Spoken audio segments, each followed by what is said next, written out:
Hello, my friend. The world of magic, filled with legends and ancient tales, is opening its gates once again. Tonight, in the Gryffindor dormitory by the crackling fireplace, I will share another story with my friends. Join us, for the magic is about to come alive. The wind carried whispers through the crooked chimneys of Hogsmeade, a village too old to remember its own birth.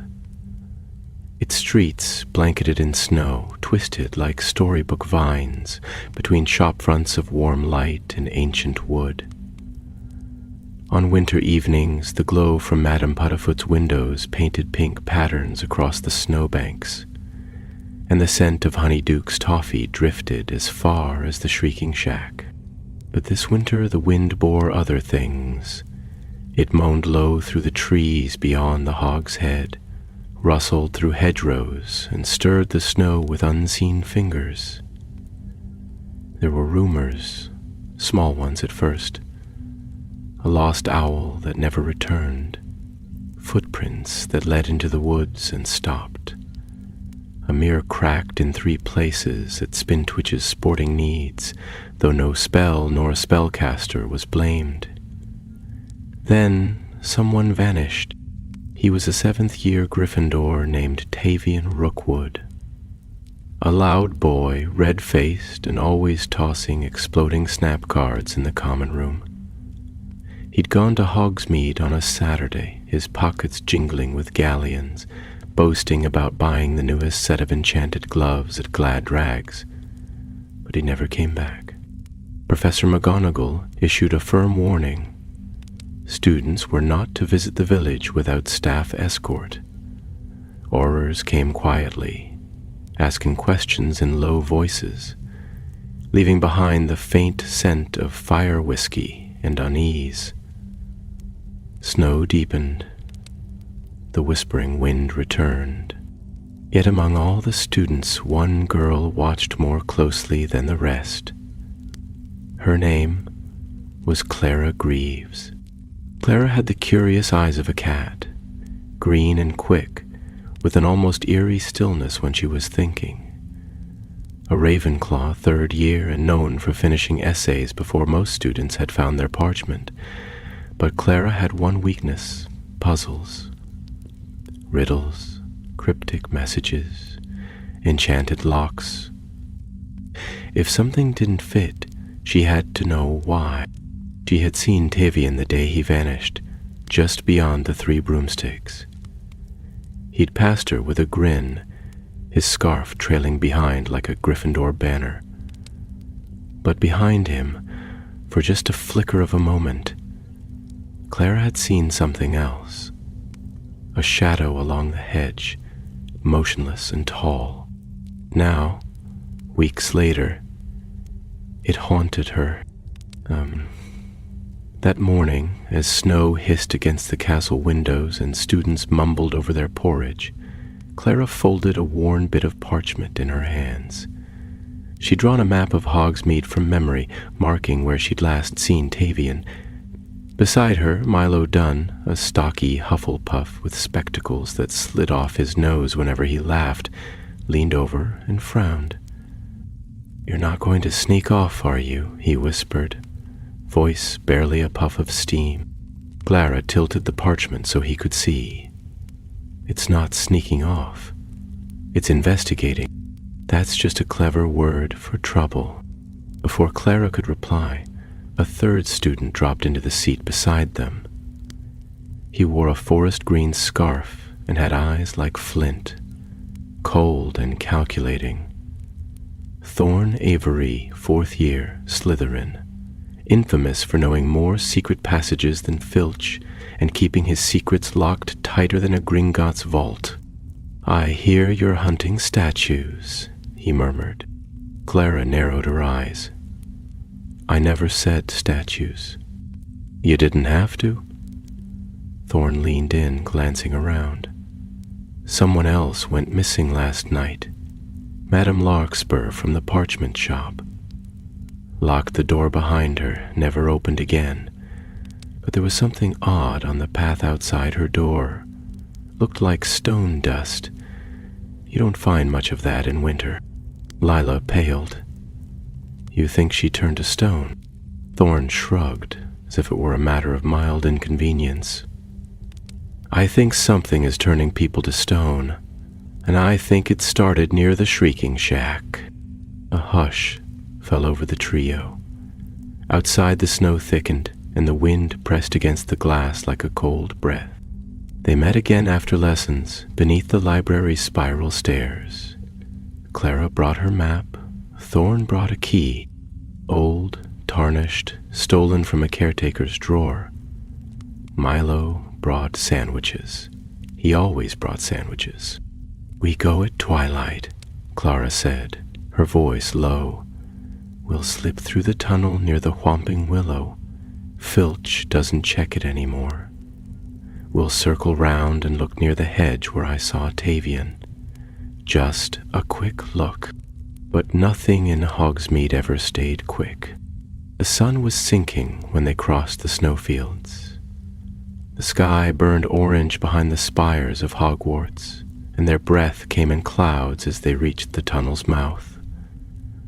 The old willow groaned above them, but with Thorn's skill and a well-aimed stone, they slipped beneath the roots and into the tunnel's frozen dark. It was cramped, musty and cold. Their wand light trembled on slick stone and mossy beams. Rats scattered, cobwebs caught in their hair. But they pressed on, and they emerged at the far side. Hogsmeade lay still beneath a purple sky. The streets were empty, doors shuttered, windows glowing faintly in the dusk. They crept behind shops, staying in shadows, until the Shrieking Shack rose ahead. Its frame bent, boards split, the windows like watching eyes. Clara pointed. There. That hedge. They approached slowly. Behind the shack, the hedge curved into a forgotten path, nearly lost beneath snow and thorns. A fence, broken in two places, framed a narrow arch of ivy, and just beyond the arch, the snow glowed faintly silver. The wind...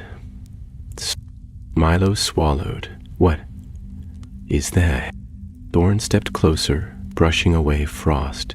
His voice came out flat. It's a garden. Clara stepped past the ivy, her heart thudding. It was indeed a garden. Long, oval, surrounded by crumbling walls.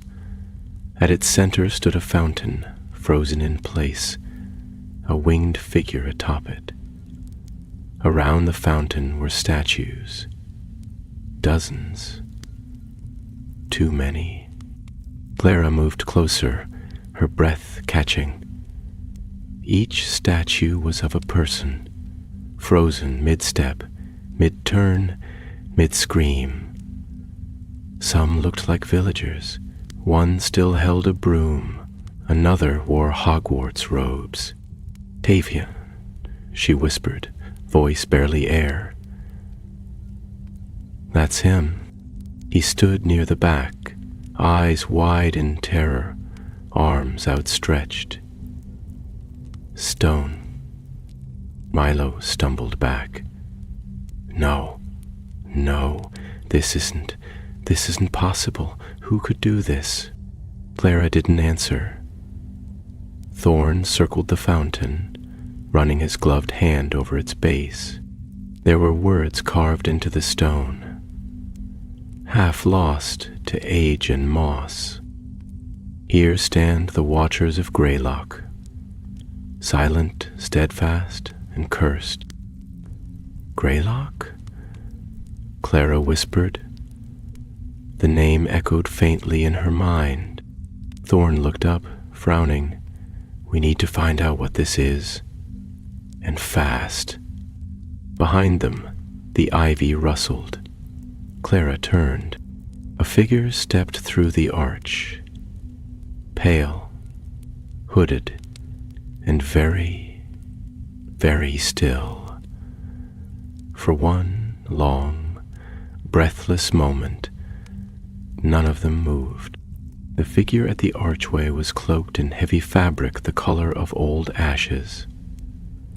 A hood cast the face in deep shadow, but there was something unnatural in the stillness of its limbs, as if it had been carved from the very stone it stood beside.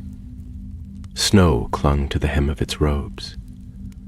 The garden, which moments before had seemed like a ruin forgotten by time, now felt strangely alert, as if it had been watching, waiting for this exact hour. Thorn was the first to react. He drew his wand with swift, practiced motion and took a defensive step in front of Clara and Milo. "Who are you?" he demanded, his voice low and steady. The figure did not answer. It raised its head slowly, and though no features were visible beneath the hood, Clara had the uncanny sensation that it was looking directly at her. She lifted her wand, too, her fingers tight around the handle. "Stay where you are," she said, trying to sound brave. "We'll call the Aurors." At that, the figure moved.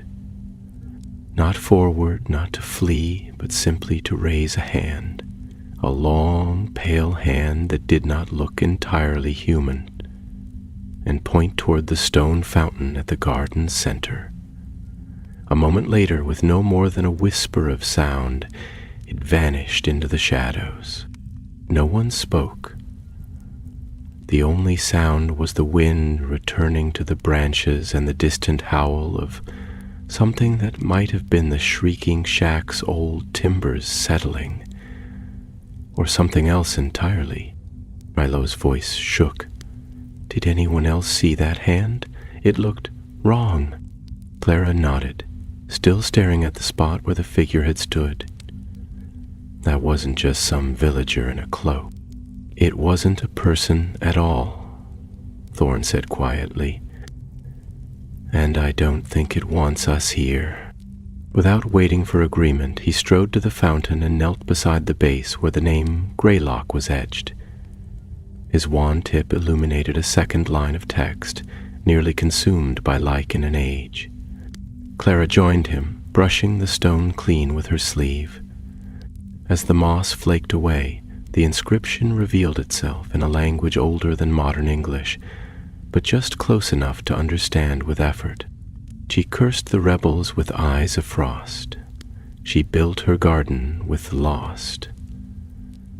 Bound by grief and wandless hate, the Greylock eye will seal their fate. Clara read the lines aloud, her voice hushed. Milo frowned. "Who's she? And what's the Greylock eye?"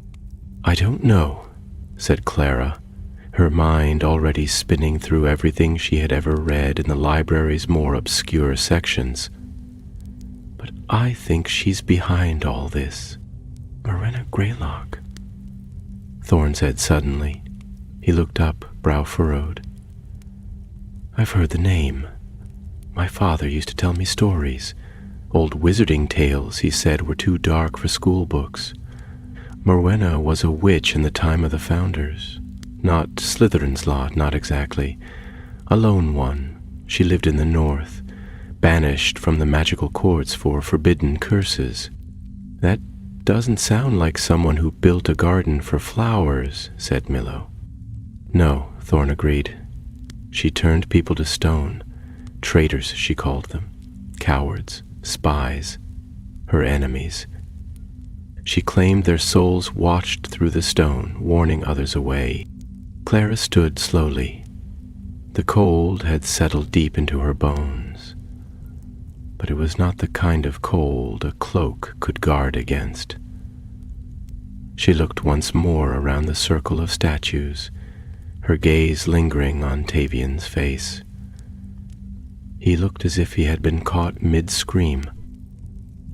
"We have to find the Greylock Eye," she said. "If it's still here, if it's what's powering all of this, it might be the only way to stop the curse." "Assuming we can get near it," said Thorn, brushing snow off his sleeves. "And assuming we can destroy it." "Let's not assume anything yet," said Clara. "We need information first. Tomorrow we go back to Hogwarts and into the library, not the main one, the restricted section." Milo groaned but didn't object. They left the garden carefully, retracing their steps through the broken arch and the ivy-covered path. The cloaked figure did not reappear, but they felt its absence like a breath held in the dark. Once they reached the edge of the shack's yard, the wind returned to its usual pitch, and the village seemed to exhale around them. Slipping back through the tunnel was easier, though the air felt colder than before, and the stones seemed to whisper beneath their feet. By the time they emerged onto the Hogwarts grounds, the castle lights flickered warmly above them, and for a moment the world seemed as it had always been. But Clara knew better. The next day was a Sunday, and with Madame Pince tending to the owlery's injured barn owl, the library was unusually empty. Clara led the way to the far back, where shelves leaned with age and dust hung like a fog. The entrance to the restricted section was locked as always, but Thorn made quick work of that, his wand tapping out a rhythm Clara didn't recognize. They slipped past the chains and into a darker maze of books, where the air smelled of old parchment and secrets. It was Milo, surprisingly, who found the first clue. He had wandered off toward a shelf labeled Witch Trials and Banishments, pre-Common Era, and returned holding a leather-bound tome whose title was etched in silver. The Bitter Grimoire, Curses of Wandless Magic. They opened it on a table beneath a dim lamp, flipping past pages filled with grim diagrams and ink-stained warnings. Near the middle they found her. Full-page engraving showed a woman with hollow eyes and tangled black hair, her arms outstretched as if summoning the dead. Below her image, a single name, Morwenna Greylock. Clara skimmed the passage, her heart hammering louder with each line. Morwenna of the Hollow Hill, daughter of Stone and Frost, was banished from the High Coven for crimes of deep magic. She wielded no wand, but drew power from cursed objects and relics steeped in loss. Her greatest creation, the Greylock Eye, was said to bind living souls into statues, preserving their pain eternally. Legends claim she buried the eye beneath her final garden, sealing it with enchantments that only awaken when disturbed by the blood of the unknowing. Milo swallowed audibly. Blood of the unknowing. "That's us, isn't it?" Clara nodded. "We woke it." Thorn leaned closer. "Then we'd better finish what we started, before it finishes us." The next few days passed in a hush of snow and secrets. Hogsmeade remained closed to students, and even the older years, those with permission slips and parents in the ministry, were forbidden from venturing beyond the castle gates. At meals, the great hall buzzed with whispered speculation. Some believed a rogue dragon had been sighted in the forest. Others were convinced a Death Eater had returned to reclaim a buried relic. But no one suspected the truth, and Clara, Thorn, and Milo said nothing. Whatever Morwenna Greylock had left behind, it was theirs to uncover now. On Tuesday evening, after astronomy, the trio met once more in the library, this time under the pretense of working on a joint project for History of Magic. With Professor Binns floating from desk to desk in his usual fog of indifference, They had found it easy to claim a study table in the shadow of the eastern shelves. Clara spread out their notes beside the ancient book they had copied from the restricted section. Its cover, though returned, lived now in her memory like a branded mark. The image of Morwenna Greylock haunted her. Not just the way she looked, but the idea of her. A witch so powerful and so bitter that she had defied every law of magic to forge something like the Eye. "I've been thinking," Clara said quietly, drawing her wand in the soft lamplight. "That line, 'Buried beneath the garden,' it wasn't just poetic. I think the Greylock Eye is literally underground." Thorn leaned back in his chair, arms folded. "That would explain the enchantments. If it was exposed, someone would have found it by now.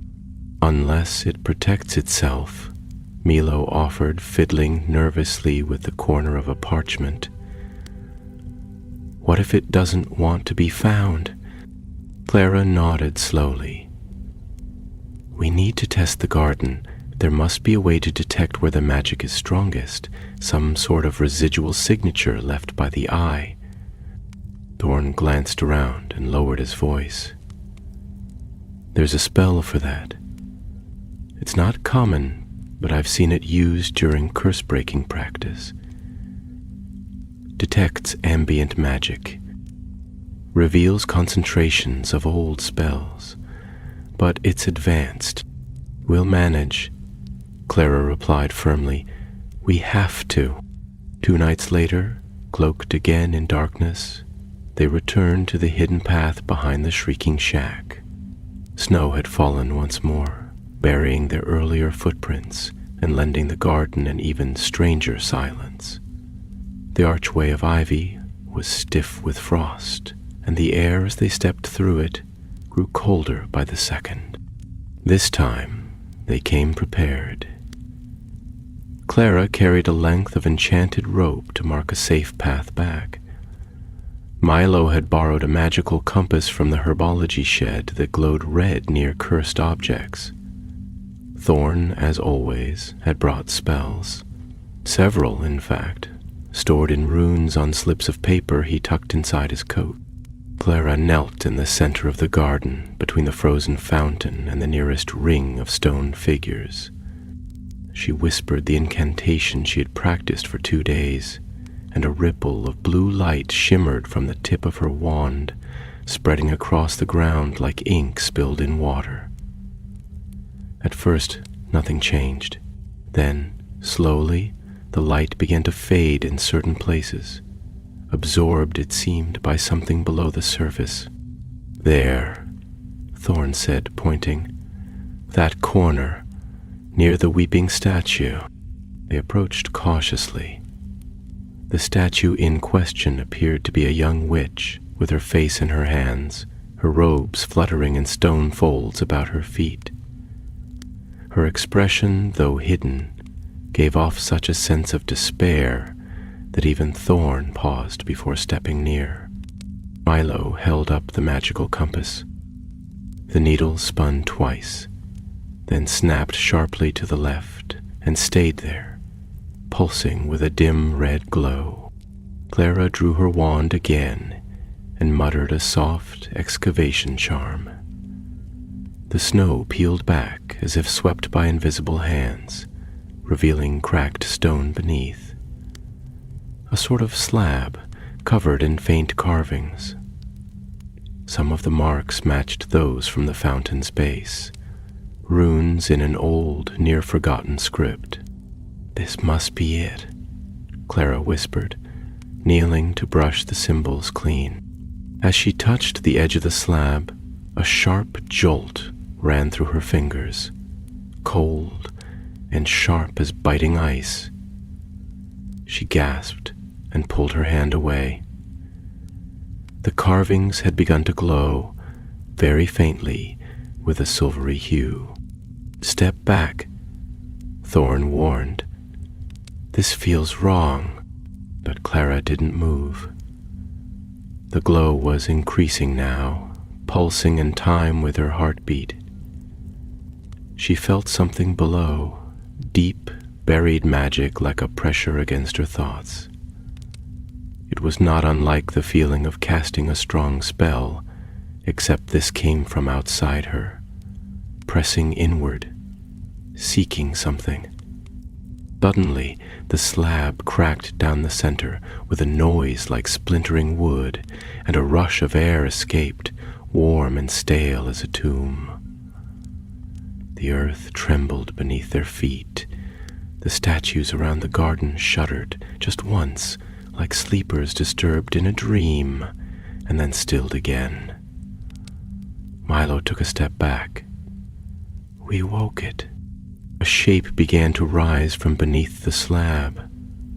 It was not a person, nor a chest, nor any object they recognized. It was an orb, smooth and glassy, the size of a quaffle, hovering just above the broken stone. Inside it swirled shadows, deep and coiling, and in its center glimmered something like an eye, lidless and ancient, staring without blinking. The Greylock eye. Clara stood frozen, unable to look away. It was beautiful in the way a storm is beautiful, or the silence before lightning strikes. Part of her wanted to reach out, to touch it, to hear whatever it had been trying to say for centuries. Then the wind screamed. From the far end of the garden, the ivy archway snapped and twisted, and the cloaked figure returned. It no longer moved slowly. It came with unnatural speed, crossing the snow in seconds, and its hood blew back as it neared. Its face was hollow, carved like stone, but alive with shifting shadows. Its eyes were the same as the eyes glimmering, endless, full of grief and wrath, and something older than either. The figure raised a hand, and the statues began to stir. Not fully, not yet, but fingers twitched, heads turned slightly, and a low groan filled the garden, like stone scraping against stone. "Run!" Thorn shouted, grabbing Clara's arm and dragging her backward. She stumbled, eyes still on the eye. "We can't leave it." "You touch that thing, it won't let you go," he snapped. Milo had already bolted toward the arch, flinging spells behind him in panic. Sparks burst against the earth, but the cloaked figure didn't falter. It passed through them as if they were mist. Clara let herself be pulled. Thorn shouted a spell she didn't recognize, and a crack of light shot toward the statues. One shattered, breaking into fragments that scattered across the snow. The rest paused, only for a moment. But it was enough. They reached the arch and ran. Through the Shrieking Shack's yard, through the tunnel beneath the willow, and finally breathless to the edge of Hogwarts grounds, where the castle lights danced like fireflies in the snow. Behind them, far behind, the wind howled again, but this time it carried voices. They didn't speak until they had passed beneath the archway that led from the greenhouses into the castle. Their breath came in heavy clouds, boots dragging through half-melted snow, but the warmth of the stone corridors gave little comfort. Only when the doors closed behind them with a faint echo did Milo break the silence. "What? What was that? That shadow with the stone face. Was it her? Morwenna Greylock?" Clara, pale and shaking despite her layers, sank onto a bench along the corridor wall and rubbed her hands together as if trying to scrub away the memory. "It wasn't her exactly, at least, I don't think so. I think it's what's left of her, or something she left behind to guard the eye." Thorn remained standing, his wand still clutched tightly, eyes fixed on the doors as if expecting them to burst open at any moment. "A magical echo," he said at last. "They're rare but powerful witches have been known to leave a piece of themselves behind, especially when they die with unfinished purpose. It's not really them, more like a memory burned into magic itself." "That thing didn't feel like a memory," Milo said, pulling off his gloves with trembling fingers. "It felt like it knew us, like it was waiting for us." Clara nodded slowly. "It was. That line in the grimoire, the eye awakens to the blood of the unknowing. We triggered it by accident. Just being there, touching the slab, it was enough. Now it knows we found it." Thorn turned to her sharply. "Then it's only a matter of time before it tries to stop us. Then we have to destroy the eye," Clara said. "Soon. Before it can use those statues, or worse." The days that followed were restless ones. Though classes resumed as normal and the castle bustled with the usual noise and bustle of school life, the three of them remained on edge. Every whisper in the corridor, every flickering shadow in the corners of their vision felt like a warning. Rumors continued to spread through the student body. Another villager was reported missing, a grocer this time, last seen walking home alone after dark. Police returned to Hogsmeade, but they found nothing, and though Professor McGonagall extended the lockdown, it did little to soothe anyone's nerves. In the evenings, Clara, Thorn, and Milo met in the quiet of the astronomy tower, poring over their notes and devising a plan. Destroying a cursed object of that magnitude, especially one created by wandless magic, was not as simple as casting reducto or burying it deep underground.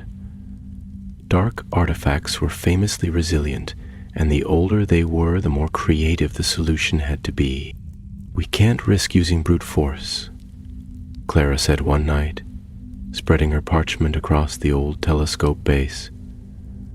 "It might release the magic instead of destroying it. Some cursed objects do that. They lash out, curse anything nearby." "What about containing it?" Milo asked. "Like the way they sealed the cursed diadem of Ravenclaw." "They trapped it somewhere where no one would find it." Don shook his head. "The eye is already active. It won't stay dormant now, and if it's tied to those statues, if they're being fed by it, then the longer it remains, the stronger they become." "There has to be a way," Clara murmured. She leaned over the parchment and tapped her wand lightly against a diagram of the eye, its swirling center drawn in careful lines. "Morwenna used it to bind souls. That's the core of it. She wasn't just turning people to stone. She was trapping them, turning them into watchers." Milo swallowed hard. "You think Tavian is still in there?" Clara hesitated, then nodded. "Maybe not fully, but something, a trace of his magic, his fear.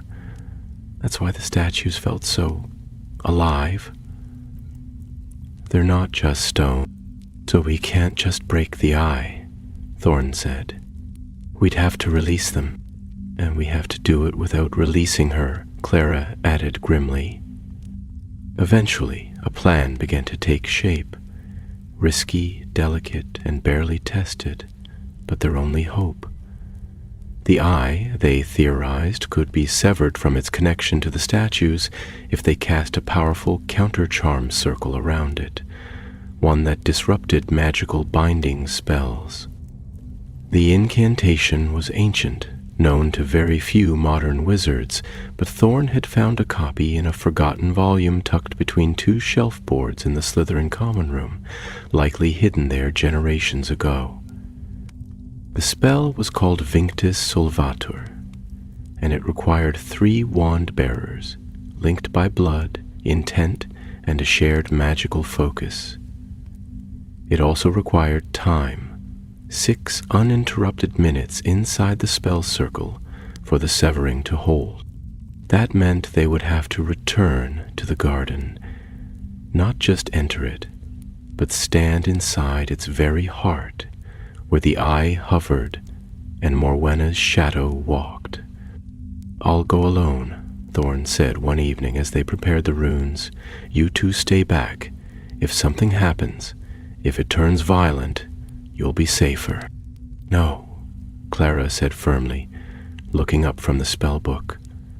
"We started this together. We finish it together. And besides, we need all 3 for the circle. You said so yourself." Milo sighed, but nodded. "I'm not letting either of you turn into a statue. Especially not you, Clara. Your essays are the only reason I passed magical theory." So, once more, they returned. The night was moonless, and the wind howled louder than it had in weeks, as if the whole forest beyond the village had woken up and was watching them cross the snow. Their path through the tunnel was quieter now, rehearsed, and when they reached the garden, it felt almost familiar.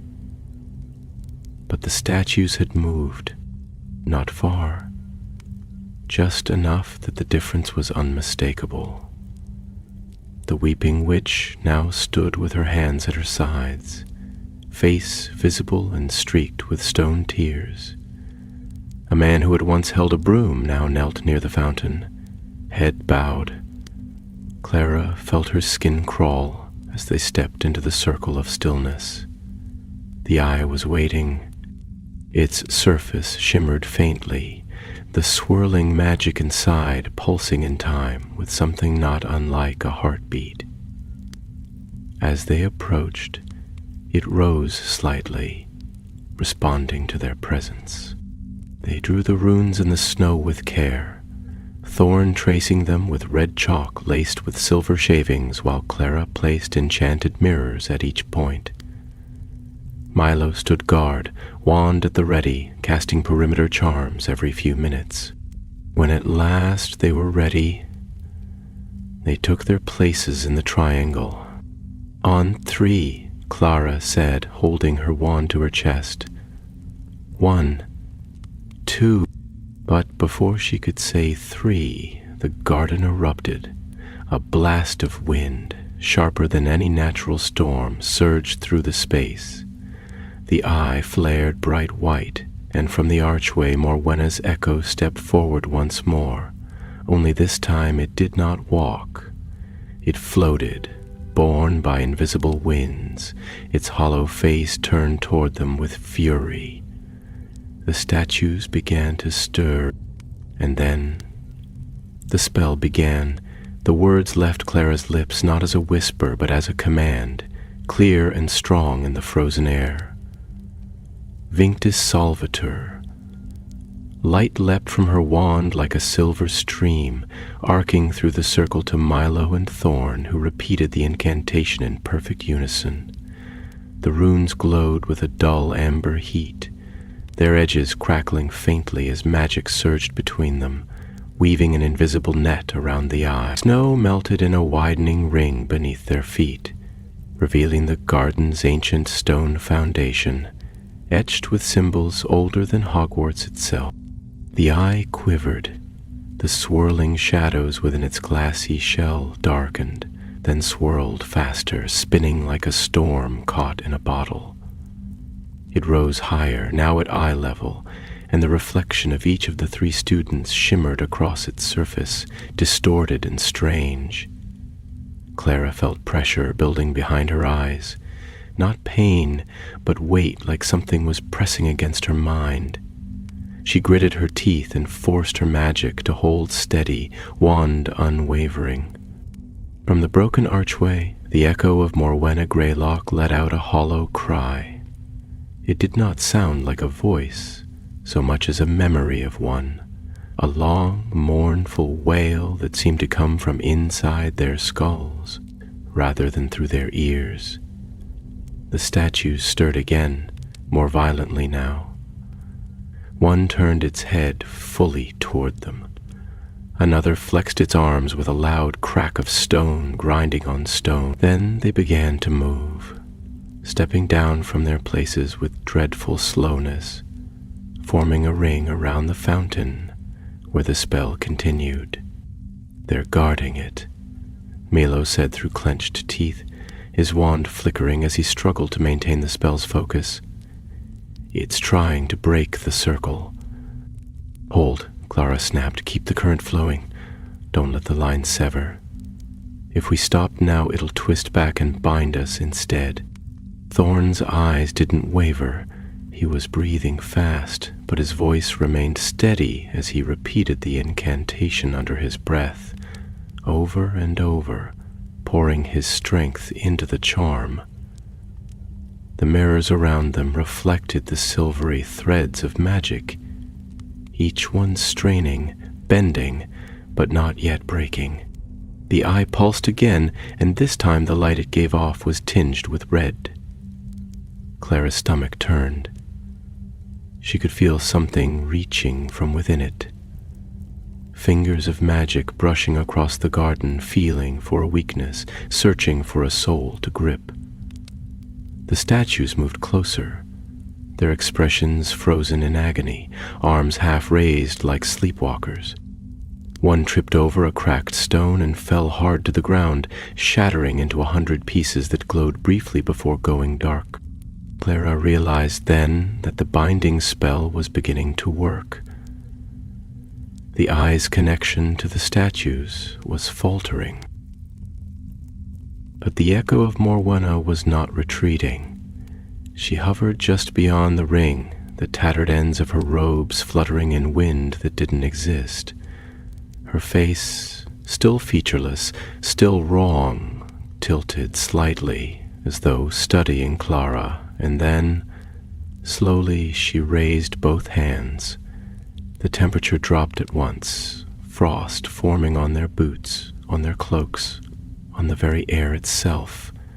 Thorn's mirror cracked. Milo staggered, dropping to one knee, teeth clenched in pain. Clara's vision blurred, her fingers numb, but she didn't let go. "Hold the line," she shouted.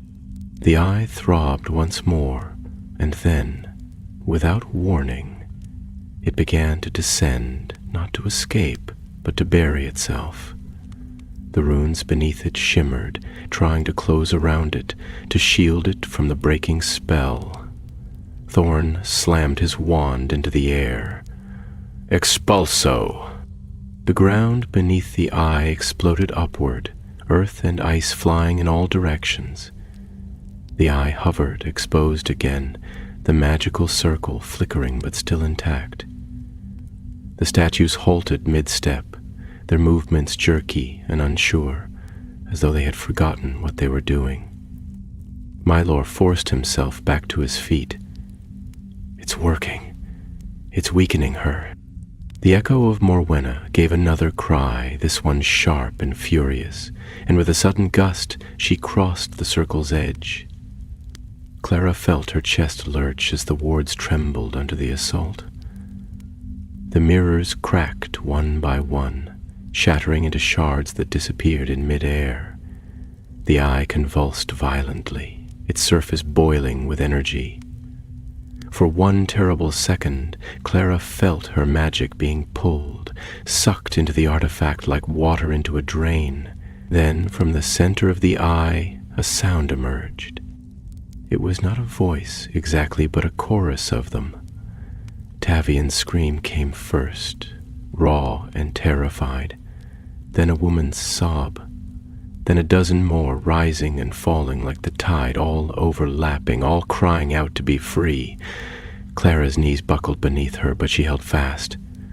She focused not on the pain, not on the fear, but on the words of the spell, on the purpose of the circle, and on the faces of those statues who had once been people. The eyes split, not with a bang, but with a long, deep crack, like the sound of ice breaking on a lake.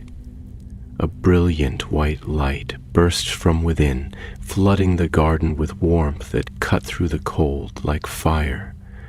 The statues froze mid-step, then slowly, one by one, began to glow. The echo of Morwenna screamed, not in anger this time, but in despair. Clara felt the magic in the air shift. Something was ending. The eye, now split in two, hovered briefly before falling to the ground with a soft thud. Its light faded, and the pulsing stopped. The spell circle dimmed. Milo collapsed into the snow, gasping, his wand falling from his fingers. Thorn dropped to one knee, head bowed, shaking from exhaustion. Clara remained upright only because the circle had held her there, and when the last thread of the spell faded, she dropped too, the world spinning around her. It was done. The garden stood silent once more. The statues did not move. Their limbs relaxed, their faces softened, and slowly, as if stirred from a long dream, color returned to their cheeks. Skin replaced open. Davian Rookwood took one breath and fell to his knees. He was alive. So was Madame Larkspur, who stumbled backward and leaned heavily on the frozen fountain. So were the others, villagers and students alike, their memories dazed but their bodies whole. The echo of Morwenna stood alone now, her robes no longer moving, her shape less defined. She looked down at her empty hands, as though realizing too late what had been taken from her. Her hollow face turned once more toward Clara, and though there were no words, Clara understood. "You have undone me." Then the echo dissolved, scattered into flakes of snow that melted before they touched the ground. For the first time in weeks, the wind through Hogsmeade was just that, wind. No whisper of shadow lingered in the air, no unnatural silence pressed against the village walls. The snow no longer glittered with a strange silver sheen, but lay soft and undisturbed upon the rooftops, untouched by curses or ancient enchantments. Yet even with the eye shattered and Morwenna's echo undone, Clara felt as if a weight had settled upon her shoulders rather than lifted. Victory, she realized, carried its own kind of burden. They left the garden slowly, surrounded by the confused and stumbling figures they had freed. Most of them remembered little, flashes of fear, a voice like cracked glass, a cold that pierced through spells, but none could recall how long they had been trapped. Some had thought it was still the same day they had vanished. Davian blinked at the moonlit sky as though seeing it for the first time, and turned to Clara with the hollow look of someone who had glimpsed the edge of something too vast to name. "Did you bring me back?" he asked, his voice hoarse. Clara only nodded. Madame Larkspur, once restored, wrapped her tattered shawl tightly around her shoulders and guided several of the others away from the garden, back toward the village, murmuring softly to each in turn. She gave Clara one long, searching look before she went, as though she might say something important, but in the end she only nodded and disappeared into the night. Thorn, who had remained silent since the eye split, finally spoke as they approached the tunnel. "We should never speak of this." Clara turned to him, surprised. "Why not?" "Because," he said, glancing at the dark mouth of the passage beneath the willow, "some magic stays broken only if left alone. If word spreads about what we did, about the eye, someone else will go looking, and next time they might not stop." Milo nodded slowly. "And there won't always be three of us." That night, They crept back into the castle under the weight of unspoken agreement. They said nothing of the spell, of the statues, or of the shadow that had nearly claimed them. They did not speak of the pain, the fear, or the strange feeling that something ancient had truly ended in that moment of light. The eye was destroyed. The garden would fade, hidden again by time and snow, and the names of those who had been trapped would be written in no history book. But Clara knew, and so did the others, and that was enough. The next morning, news spread that Tavian Rookwood had been found wandering near Zonkos, dazed and unable to recall where he had been. Madame Larkspur reopened her shop with a new ward upon the door and refused to speak of her absence. The ministry came once more to investigate, but without traces of dark magic or any clear evidence, they attributed the recent strangeness to a passing curse that had lifted on its own. Professor McGonagall, though she said nothing outright, gave Clara a long and thoughtful look when they passed in the corridor, and said only, "I trust you've been using your time wisely, Miss Greaves." Clara didn't answer. She didn't need to. Life at Hogwarts resumed its rhythm. Lessons continued, essays were due, Quidditch teams returned to practice, and the days lengthened toward spring. But some things had changed, in small and subtle ways. Clara found herself walking more often with Milo and Thorn than she had before, and when they passed certain corners of the castle or caught glimpses of the mountains beyond the lake, they exchanged quiet glances that no one else could understand. One afternoon, Clara sat in the library, flipping through a thick volume on ancient wandless rituals. Her hand paused on a page that mentioned magical echoes and the remnants of broken curses, and she stared at it for a long time before closing the book and returning it to the shelf.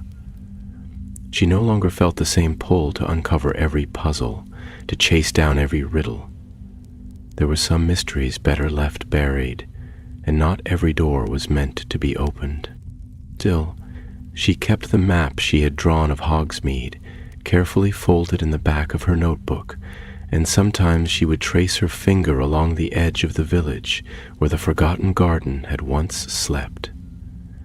It was a reminder, not of danger, but of choice. They had chosen to go, they had chosen to act, and in doing so they had changed something, if only for a little while. Weeks later, during a quiet breakfast in the great hall, Thorn handed Clara a letter. He didn't say where it had come from, only that an owl had dropped it beside him during morning post. The parchment was smooth and oddly cold to the touch, and the seal bore no mark. Clara broke it open and read the words inside. "You have ended the garden, but not the roots. Some things sleep deeply.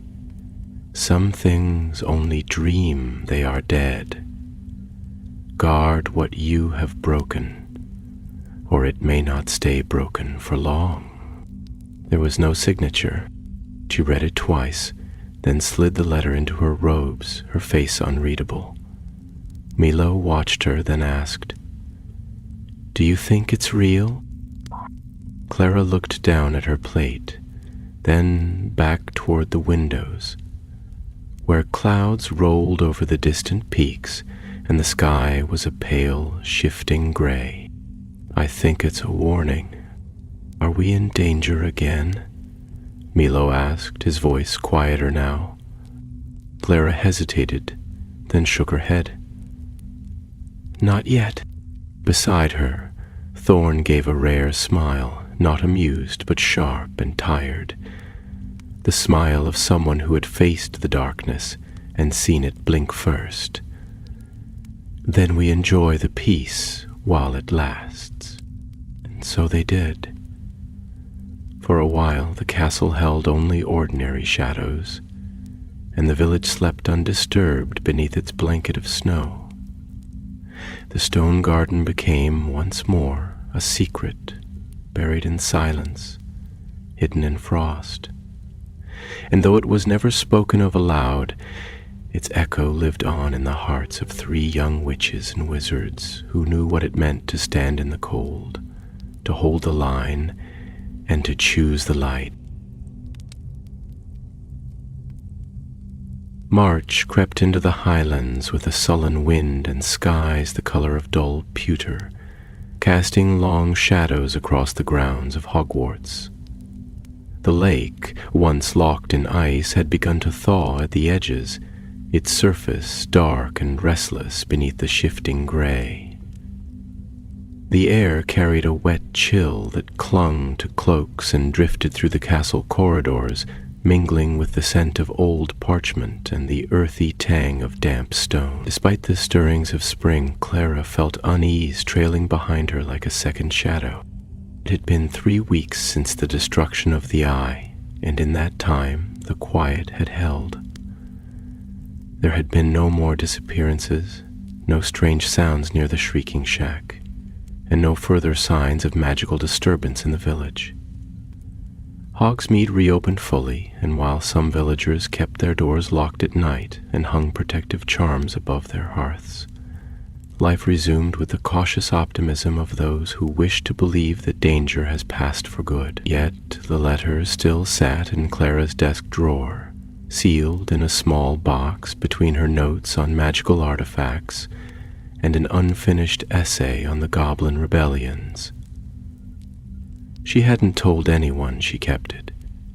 Not Thorn, not even Milo. She wasn't sure why she hadn't thrown it into the fire that night. Her dreams, once vivid with flashes of stone gardens and frozen screams, had dulled but not disappeared. Sometimes she dreamed of the Eye cracking open again, not into light, but into a gaping mouth of shadow. Other times she saw Morwenna's echo standing at the edge of the forbidden forest, watching from beneath the trees, always silent, always still. That Saturday, the 3 of them met by the greenhouses after herbology. Milo had brought a flask of warmed pumpkin juice, and they sat beneath the low stone wall, coats pulled tight against the wind, watching as crocuses pushed up through patches of old snow. "I heard someone's been sniffing around the shack again," Thorn said, passing the flask to Clara without looking at her. "One of the older students, Ravenclaw, I think. Someone who heard about the missing people and decided to investigate." Clara stiffened. "Do you think they saw anything?" "No," he said. "Nothing left to see. But that doesn't mean it's safe," Milo added quietly, drawing a line in the dirt with the toe of his boot. "That letter said some things only dream they're dead. Maybe the Eye's magic left traces, residue, something that could be reawakened." Clara stared across the field toward the silhouette of Hogsmeade in the distance, its rooftops peeking just above the trees. She couldn't see the shack from here, not directly, but she knew its place as surely as if it had been drawn on the inside of her eyelids. "We should check," she said after a moment. "Not tonight, but soon, just to be sure." Milo gave a half-hearted groan. "Do you ever get tired of walking into danger?" Clara offered a thin smile. "Only when I walk alone." That evening, she stayed in the library after supper, lingering long after the tables had emptied and the lamps had dimmed to golden pools across the stone floor. She browsed the stacks on defensive magic, looking not for brute spells or protective wards, but something deeper. Spells of memory, of lingering enchantment, of magic that left fingerprints behind. She found fragments mostly, half-notes and footnoted references, mentions of haunted ground and lingering spells, none complete, none certain. The magic of the eye had not been like ordinary dark enchantments. It was older, more rooted in grief than malice, a magic that mourned as it destroyed. She was about to leave when Madame Pince's voice startled her from behind a shelf. "Miss Greaves, it's past curfew." Clara jumped and quickly tucked the open volume under her arm. "Yes, ma'am, I was just leaving." Pince peered at her through narrowed eyes, her spectacles flashing in the lamplight. "If you're researching what I suspect you are, tread carefully. There are reasons some magic is forgotten." Clara hesitated. "Have you ever heard of Morwenna Greylaw?" The librarian's expression didn't change, but her voice turned colder. "Once. That name doesn't belong in this library. But she existed." "I didn't say she didn't," Pince replied sharply. "Only that it's better if some witches stay dead. Good night, Miss Greaves." Claire returned to her dormitory with the weight of ancient warnings resting heavily in her thoughts. She passed other Ravenclaws in the common room, one reading aloud from the tales of Beetle the Bard, another practicing a charm on a potted plant, but she barely noticed. She climbed the stairs to her bed, pulled the curtains shut, and opened the box. The letter was still there, its ink just as dark, its message just as unsettling. She read it again, mouthing the words to herself. "You have ended the garden, but not the roots." The phrase echoed in her mind as she drifted to sleep, and sometime before morning, her dreams turned again to stone and frost. But this time, there was something new.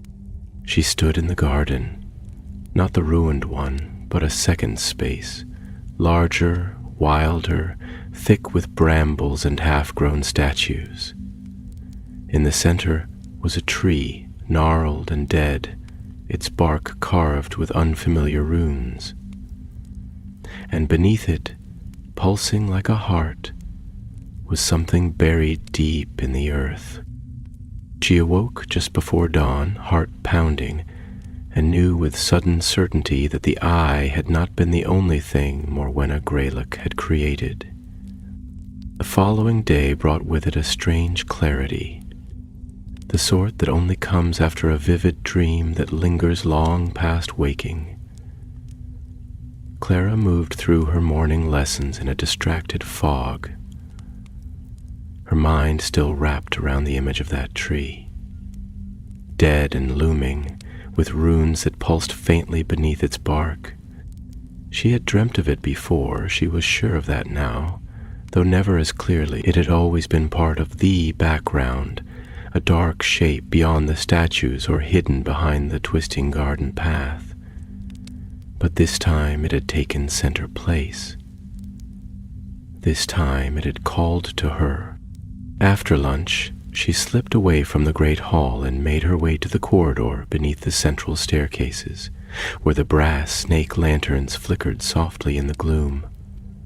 She waited until the footfalls of passing students faded, then whispered "Thorn" under her breath. Almost at once he emerged from a side passage behind a suit of armor, one eyebrow arched, arms folded across his chest. "You're getting better at finding me," he said. "I need your help," Clara said, pulling him aside. "Something's wrong. The garden might be gone, but it wasn't the only one. I saw another place in my dream. A second garden, bigger, wilder, and there was a tree in the center of it. I think it's real." Thorn narrowed his eyes. "You think Morwenna made more than one? More than one cursed sight?" Clara nodded. "And I think the eye wasn't her only creation. It was a focus, not the source." He was quiet for a moment, his fingers drumming against the hilt of his wand. "Then we need to find it before someone else does." That night, Milo joined them beneath the stairs near the kitchens, where they could talk without being overheard. Clara laid out her theory while Thorn listened in silence, occasionally glancing toward the entrance to ensure they remained alone. When she finished, Milo took a long breath and said, "I knew it wasn't really over. I wanted to believe it, but I could feel something, like a thread we never cut." They returned to the map Clara had drawn during the first weeks of the mystery, the one that traced every forgotten path and corner of Hogsmeade. At the edge of the parchment she had sketched the stone garden as they remembered it, marking the fountain, the statues, and the arch of ivy. Now she added to it, carefully drawing the dream tree, the encircling thorns, and a rough path leading toward what she suspected lay deeper in the forest. The dream had not shown her how to reach it, but her instincts stirred with every line she traced, and when she was finished, the three of them stared down at the parchment with quiet unease. "If this place exists," Thorn said slowly, "it'll be warded. Strongly. It won't be as easy as walking into a forgotten ruin." "Nothing ever is," Clara replied. The following evening, they left again under cloak of night, skirting the edge of the whomping willow, whose bare branches swayed like skeletal arms against the sky. This time, they didn't go toward the shrieking shack. Instead, they veered south, through a section of woods where the trees grew denser and the ground sloped steeply downward.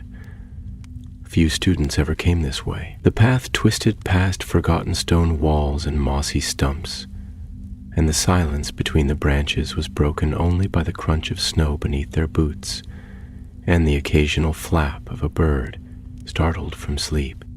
After nearly half an hour, they came to a clearing. It was not large nor remarkable at first glance, but something in the air made Clara halt. The space felt still, not empty but paused, as though time itself had taken a breath and waited to see what they would do next. At the center of the clearing stood the tree. It was exactly as she had seen it in her dream. Blackened bark, roots like twisted ropes spreading outward across the snow, and a trunk carved with deep runes that glimmered faintly when touched by the moonlight. There were no statues here, no fountain, no signs of life or death. But the air pulsed with magic so old that even Thorn drew back. "This isn't a garden," he said under his breath. "It's an anchor." Clara stepped forward carefully, wand drawn, eyes fixed on the runes. They didn't match any language she had seen in the grimoire, but something about their shapes made her stomach twist. They weren't written with quills or wands. They had been grown, etched into the very wood of the tree, as if the magic had taken root and refused to let go. Milo knelt near the base, brushing aside snow. "There's something beneath the roots," he said. "Stone. A slab like the one under the eye, covered in frost." Thorn was already examining the perimeter, muttering detection spells under his breath. "There's a barrier here," he said. "It's dormant, but it's old, layered deep." Clara ran her fingers along the trunk and felt the magic thrum beneath the surface. It wasn't cold, not like the eye had been. It was waiting.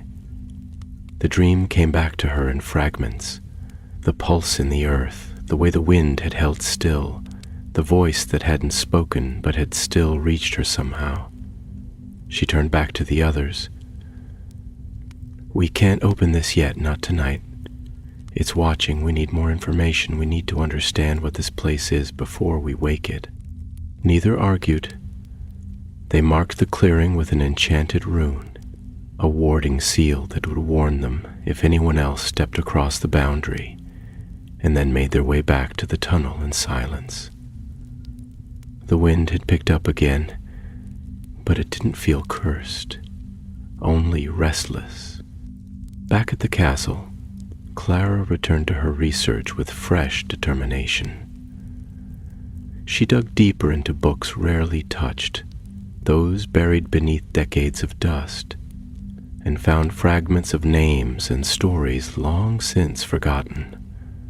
There were mentions of witches who worked in living wood, who bound memories to trees, whose spells were grown instead of cast. One passage, half lost to mold, caught her eye. He cleared his throat. There are relics that do not fade with time, but take root. Where one spell dies, another may bloom. Beware the sorrows that feed the ground. She read it 3 times, then copied it onto fresh parchment and tucked it into her satchel. That night, she dreamed again. This time, the garden was gone. The trees stood alone on a cliff, and beneath it yawned a deep chasm filled with light and voices. And standing at the tree's edge, her back turned, was a figure in a gray cloak. She did not speak. But she was not Morwenna. Clara awoke with the image of the tree still burning in her mind, the vision sharper than ever before, as if the dream had been stitched into her thoughts rather than merely imagined. She sat up in the pale morning light filtering through the dormitory window, her sheets twisted around her legs, and pressed her hand to her chest, half expecting to feel the thrum of magic beneath her skin. But there was only her heartbeat, fast, steady, real. She dressed quickly, pulling her cloak tight over her robes, and made her way down the spiral staircase, boots soft on the stone steps. The common room was quiet, scattered with a few early risers half buried in books or warming their hands beside the fire. She found Milo waiting by the entrance to the great hall, already munching on a slice of toast, his eyes half-lidded with sleep. He straightened when he saw her, swallowing quickly. "Let me guess," he said, wiping crumbs from his sleeve. "You dreamt about the tree again." Clara nodded, not bothering to sit. There was someone else there, not Morwenna, a woman in gray. "Another echo?" Milo asked. "Or something worse?" "I don't know," Clara admitted, pulling out the folded parchment she'd copied the day before. "But I found this, the spell of the tree. It's not just another curse. It might be something deeper, something alive." Milo leaned in to read the line she had underlined, his eyes widening. "Beware the sorrows that feed the ground." That sounds cheerful. They met Thorn after breakfast in the shadow of the library's eastern wing, near the tapestry of the 3 battling trolls. He looked as though he hadn't slept either, the circles under his eyes darker than usual, his jaw set with something between exhaustion and resolve. "I've been doing my own digging," he said without preamble, handing Clara a worn scroll tied with a thin strip of green ribbon. "Found this in the Slytherin archives. It's not a proper record, just a transcription of old court proceedings from the time of the High Coven. One of the cases was about a woman who vanished after the trial of Morwenna Greylock. Her name was Virella." Clara unrolled the scroll carefully, reading the faded ink. "Virella Greylock," she murmured. "Sister, possibly, or apprentice or daughter. The record doesn't say, but she disappeared before Morwenna was imprisoned. Some believed she died trying to retrieve one of the relics Morwenna had hidden. Others thought she took one and fled." "And the tree?" Milo asked. "There's a line near the bottom," Thorn said. "It is said that Virella wandered to the roots of sorrow seeking to bind what Morwenna had begun. He paused. "I think the tree is hers." Clara looked down at the scroll again, her mind whirring. "Then we need to know what she did there. If she was trying to bind something, it might still be active. That could be the last piece of Morwenna's magic." They agreed to return that night, this time with more than just caution and instinct. Clara brought the enchanted mirrors again, this time reinforced with charms designed to reflect magical projections. Milo prepared protective runes etched into smooth river stones, each one tied to a counter curse he had memorized under Madame Sprout's tutelage. Thorn, always more prepared than he let on, arrived with a dark velvet pouch that rattled softly when he moved. He didn't say what was inside, and neither of them asked. The forest was darker than before. The air felt thicker somehow, not hostile, but wary, as though the trees themselves remembered the last intrusion and were waiting to see whether this one would be different. They moved in silence, and when they reached the clearing, Clara paused at the edge, hand resting on the hilt of her wand. The tree stood exactly as before, the runes in its bark still glowing faintly, but now the air around it seemed to hum with quiet energy. As they stepped into the space, the ground vibrated gently beneath their feet, a rhythm like breathing. The spell had grown stronger. Clara raised her wand and whispered a spell of revelation. Threads of golden light shimmered around the tree, trailing down into the earth like roots. The light pooled at its base, illuminating the slab of stone beneath the snow. She knelt, brushing the frost away, and there, just as Milo had said, was a second inscription. The runes were different from the ones in the bark. Tighter, more precise, carved with a finer hand. She traced the central sigil with her wand tip, and a soft pulse of warmth responded. "It's not sealed," she said. "Not like the eye. It's waiting." "Waiting for what?" Milo asked. "Not what," Thorn murmured. "Who?" Before either could respond, the runes lit suddenly, a cascade of silver light rippling up the trunk and out along the ground. The clearing darkened as if a cloud had passed before the moon, and a shape began to form near the base of the tree. A woman, tall and slender, with long gray robes and eyes that glowed like moonlight on water. She was not solid, but not quite a ghost either. She looked at them not with malice, but with sorrow, and when she spoke, her voice was wind through dry leaves. "You broke the eye. You scattered what was gathered. But what you do not understand, you cannot destroy." Clara took a step forward. "You're Varela." The figure inclined her head slightly. Whether in confirmation or acknowledgement, it was impossible to say. The eye was a vessel, a mirror to hold grief. But grief does not die with its reflection. You have torn open what we bound.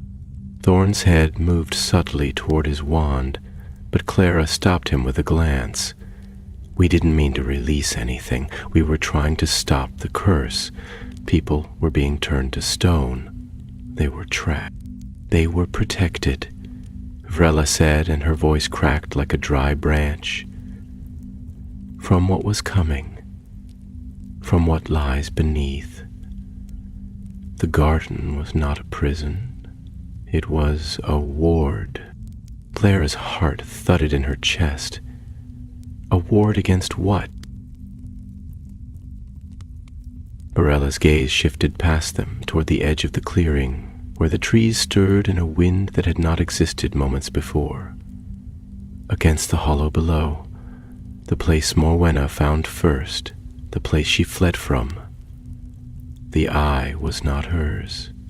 She took it, and when she died, I buried the rest." Milo looked pale.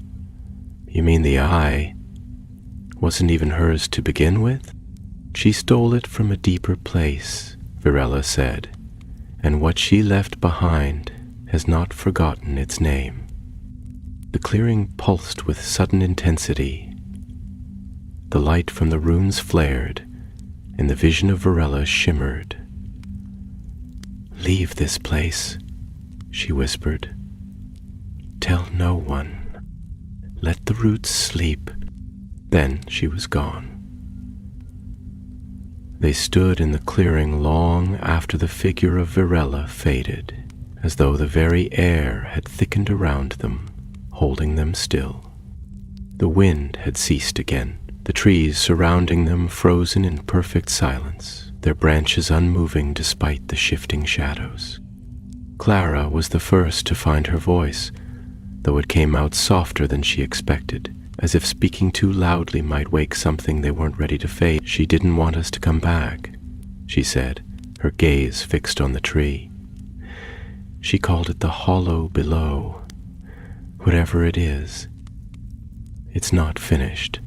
Thorn was crouched near the edge of the stone slab, his wand tracing the runes without touching them. If Morwenna stole the eye, then Virella wasn't continuing her work, she was trying to contain it. And if this place is a seal... He didn't finish the thought. Milo stepped closer, eyes darting between the tree and the surrounding forest. "Then the garden was just the first layer. This is something older, deeper, and we've already disturbed it." The runes still glowed faintly in the snow, but the light was changing, growing warmer, pulsing slowly like a heartbeat beneath the earth. Clara could feel it beneath her boots, a rhythm too steady to be natural.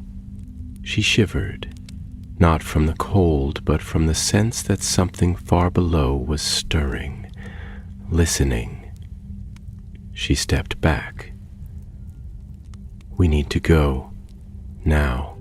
No one argued.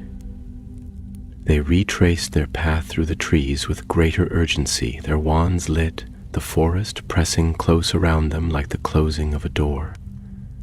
When they reached the castle gates, the torches were already flickering with the pre-dawn breeze, and the sky above the lake had begun to pale to the first faint blue of morning. None of them spoke until they reached the entrance hall, where the stone floor stretched wide and empty beneath the high arches.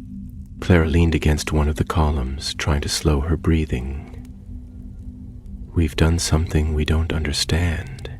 Again. And now Virella's warning us to leave it alone. But we can't just ignore this," said Milo, glancing toward the doors as though half expecting the trees themselves to follow them inside. "If the eye was just one piece, and the rest is buried under that tree, what happens if someone else finds it? Someone who doesn't understand what they're waking up?" Thorn remained silent, eyes fixed on the shadows between the flagstones.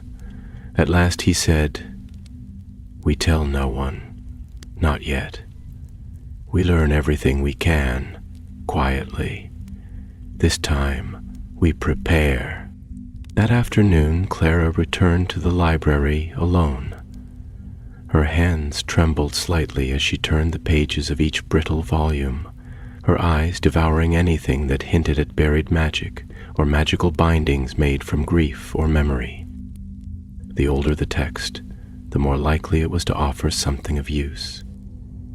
She found a passage in a book written in Old Welsh, barely translated, that spoke of deep roots laid beneath ancient places, of the sorrow-bound magical entities not created but awakened by emotion, particularly mourning twisted into rage. She copied the lines and returned to the Ravenclaw common room, where the fire crackled in its grate and the windows trembled with wind from the mountain peaks. She sat for hours at a low table, surrounded by books and parchment, her quill moving steadily across the page. As evening deepened, Milo and Thorn joined her. Thorn brought a handful of texts from the Slytherin archives wrapped in green cloth, and Milo set down a newly inked map he had made of the forest near Hogsmeade, drawn with far more detail than before. "I've been watching the trees," he said quietly. "From the astronomy tower. Something's changing. Not just in the clearing. It's spreading.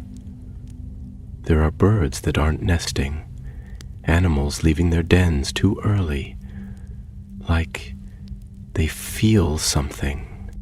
Clara pressed her lips together. "The seal might be weakening. Even without us opening it, we may have triggered something when we broke the eye." Thorn unwrapped one of the scrolls and spread it across the table. It showed a diagram of a magical warding circle surrounding a runic core that resembled the trunk of a tree. "There's a binding ritual here," he said. "Old, dangerous. It's meant to strengthen a dying seal without breaking the containment." Milo looked up sharply. "You mean we could repair it?" "Maybe, temporarily," Thorn said. "But only if we act before the hollow below breaks through." Clara studied the scroll in silence. The runes were complex, many of them beyond even what she had studied, but she recognized enough to understand that the ritual required not just magical strength, but emotional focus. Grief was a binding force, the scroll claimed. If the hollow below was fed by sorrow, then sorrow could also be used to hold it back. "I think that's why the eye worked," she murmured.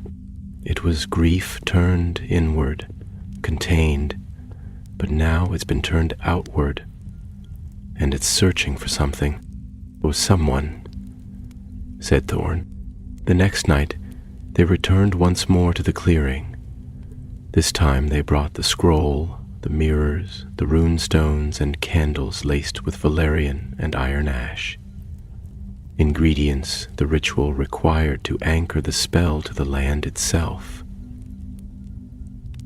The tree awaited them as before, but now the runes along its bark flickered like a guttering flame, and the air around it was warmer, as though the breath of something ancient was rising through the ground. Clara took her place opposite the tree, with Milo and Thorn forming the triangle around her. They lit the candles, each flame casting a blue glow across the snow, and traced the warding circle in the dirt with the edge of Thorn's dagger, its blade etched with a silver-inlaid incantation. The forest seemed to lean closer as they began to chant, their voices quiet but sure. The magic responded, slowly at first, the ground humming, the runes glowing brighter. Then, from deep beneath the tree, a sound rose, a low, resonant pulse. Not quite a voice, but something like a heartbeat. Clara felt it in her chest, deep and cold. She pressed her hand to the earth and poured her magic into the seal, reciting the final lines of the incantation with the others. The candles flared, the runes along the bark flashed gold, and the light burst upward like a flame. For a moment, all was still. The warmth vanished, replaced by the brittle sharpness of cold air.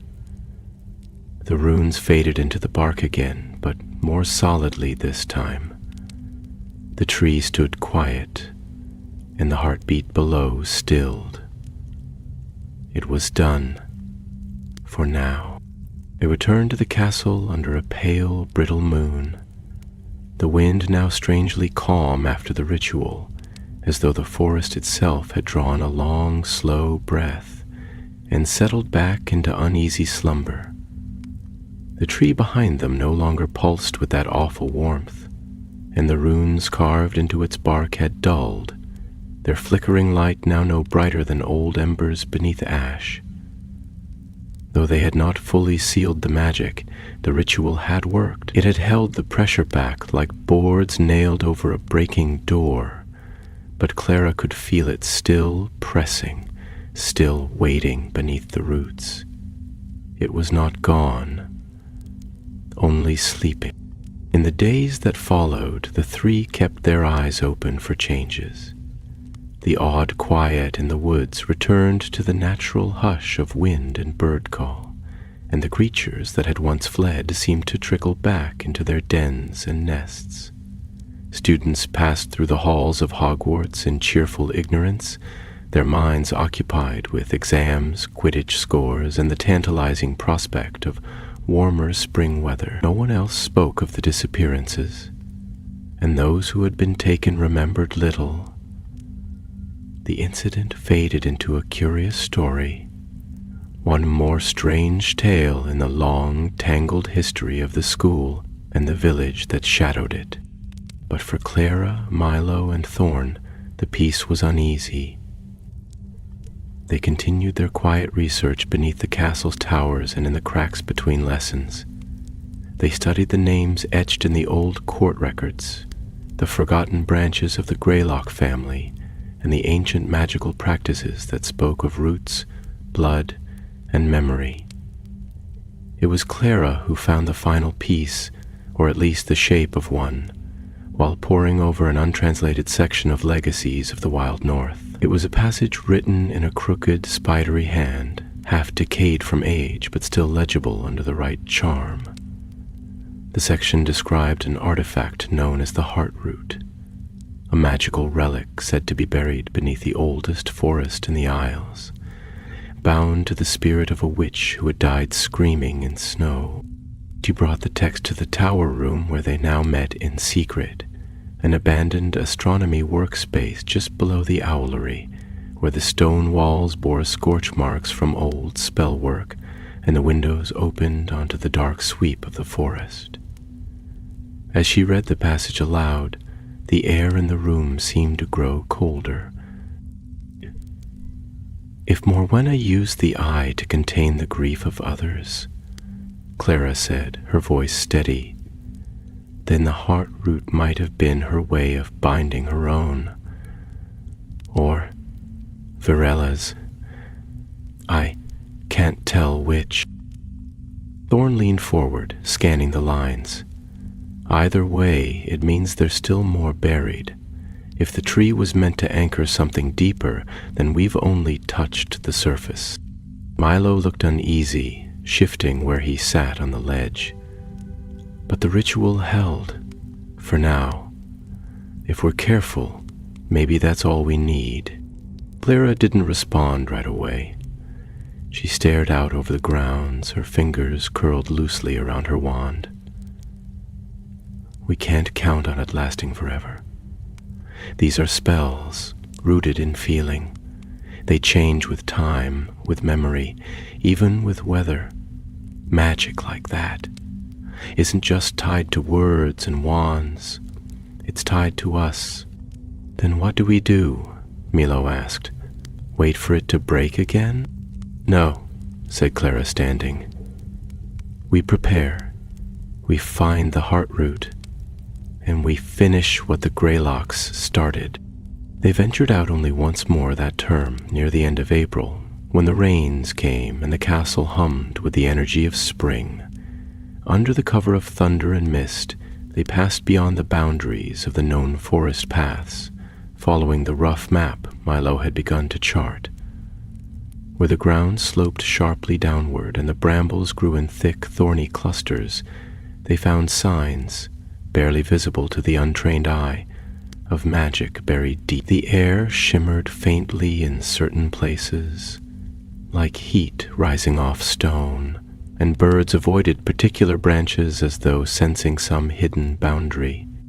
The final marker was a standing stone, moss-covered and ancient, its surface marked with runes worn nearly flat by time. Clara felt her wand stir as they passed it, the tip glowing faintly without her command.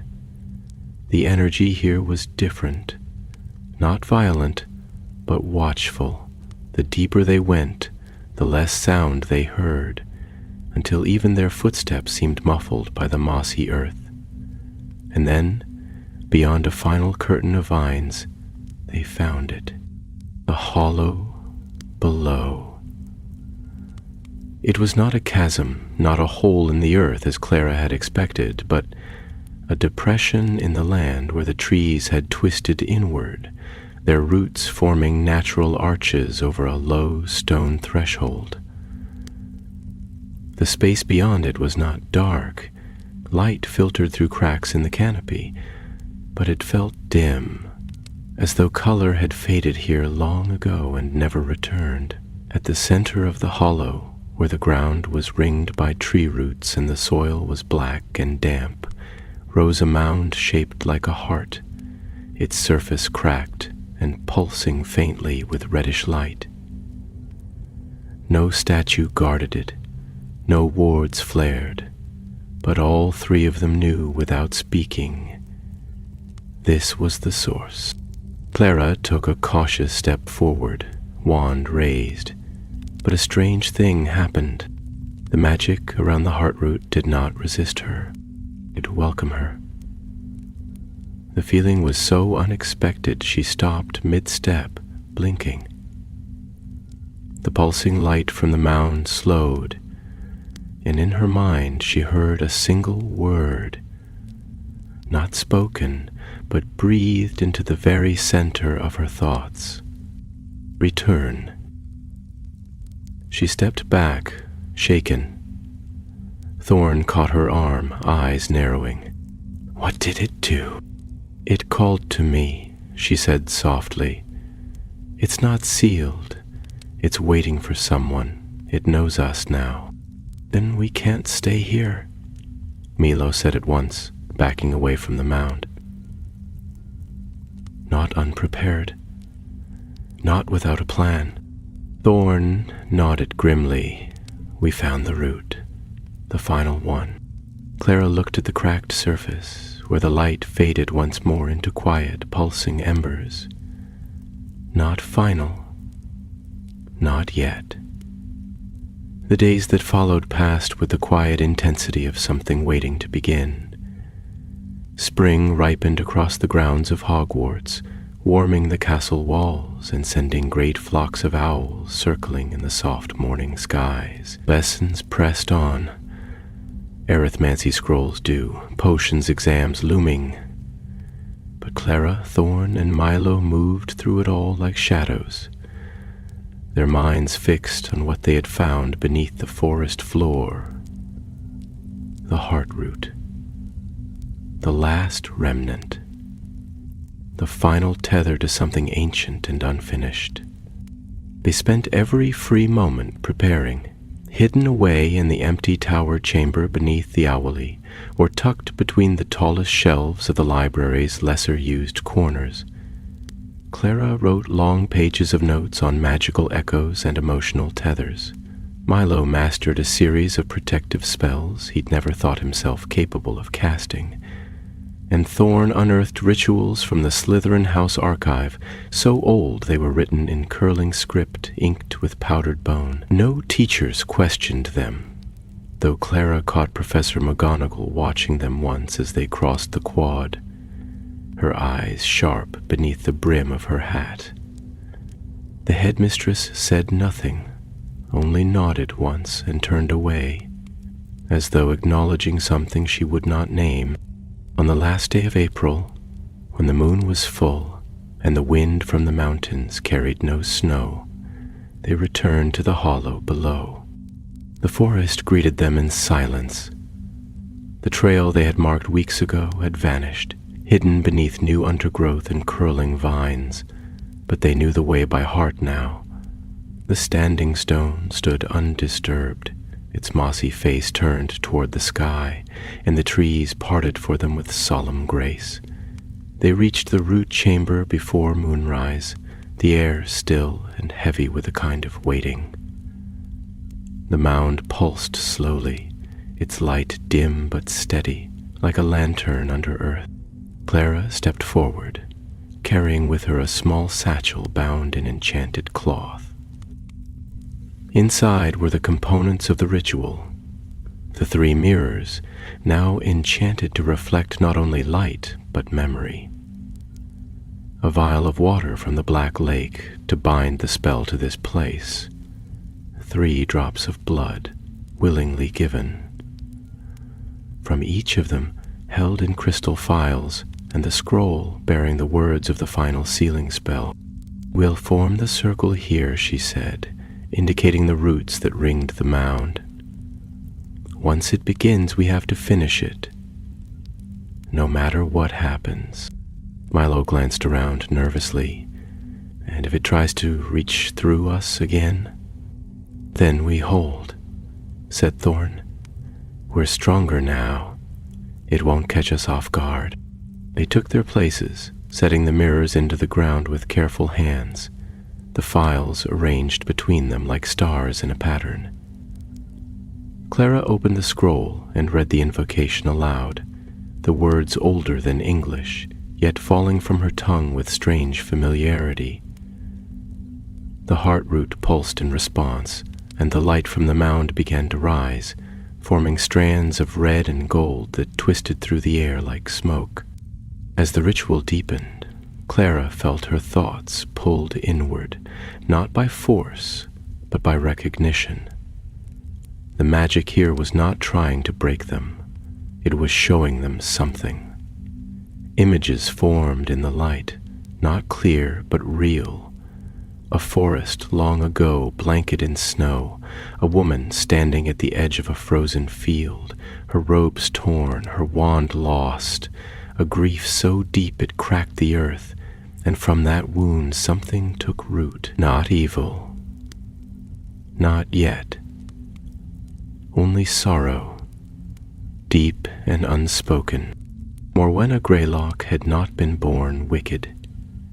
She had been left behind, cast out, broken, mourning, and in her need to hold on to those she had lost, she had reached too far, buried her magic where no one could follow, and built a monument to her pain.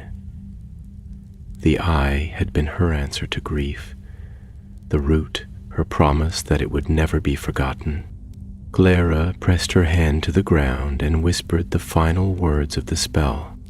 At once the mound cracked open, not violently but like earth releasing a held breath, and from it rose a faint light, steady and soft, pulsing once before fading into the soil. The glow vanished. The root ceased its trembling. The clearing grew still. They remained in the circle for a long time, not speaking, until the sky began to pale with the first hint of dawn. When they finally stepped away from the mound, the ground beneath it had stilled entirely. The runes around the roots burned into the earth like gentle scars. "It's done," Milo said, though his voice held a trace of disbelief. Thorn nodded.